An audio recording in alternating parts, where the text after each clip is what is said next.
নমস্কার। আজও একটা অঙ্ক নিয়ে এসে অঙ্কটা বলা আছে কি বার্ষিক সুদের হারে যদি প্রথম বছর 5% ও দ্বিতীয় বছর 6% হয় তবে 5,000 টাকার 2 বছরের চক্রবৃদ্ধি সুদ কত?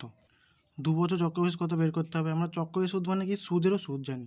আমরা একে দুটো নিয়ম করতে পারি। একটা হচ্ছে সরল নিয়ম, এমনি যেটা নিয়ম হয় সুদের নিয়মে চক্রবৃদ্ধি সুদের আসল ইন্টু 1+r/100 করলে বাই এন ওপর হয়, কিন্তু এখানে আমরা বছরে দুবার দুরকম সুদ দিয়ে ওই জন্য আমরা কী করেছি, এটা দুবার লিখেছি। একবার 5,000 ইন্টু 1+5/100 প্রথম বছর, এটা দ্বিতীয় বছর 1+6/100 দ্বিতীয় বছর। তো এটা করলে কী হবে, 5,000 গুণ 105/100 106/100। এটাকে যদি আমরা সমাধান করি, এই শূন্য শূন্য কেটে দিলাম, শূন্য শূন্য কেটে দিই, এই শূন্য যদি কেটে দিই, 5 একে 5, 5 দুগুণে 10, 2 দিয়ে কাটলে 5 দুগুণে 3 × 4 53, 105 গুণ করলে হবে 5,565।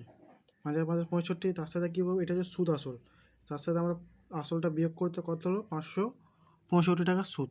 বা তোমরা শর্টকাট করতে পারো কি, 5,000 টাকার প্রথমে সরল সুদ বের করো, 5,000 টাকার 5% হারে সরল সুদ বের করো। 5,000 টাকার 5% হলে শূন্য শূন্য কেটে গেল, এই শূন্য কেটে গেল, তাহলে কত হলো 250 টাকা। 250 টাকা সুদ, সরল সুদ। এটা সরল সুদ হলো 250 টাকা এক বছরে।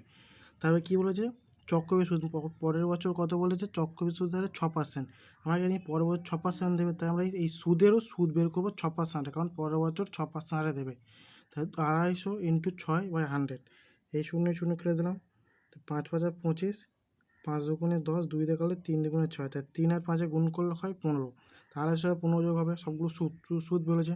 এবার কি 5,000 টাকা আবার 6% হার, দ্বিতীয় বছর 6% দেবে, তাই 5,000 টাকা 6% হারে বের করলে শূন্য শূন্য কেটে দিলাম, শূন্য শূন্য কেটে দিলাম, তাহলে কত হলো 300 টাকা।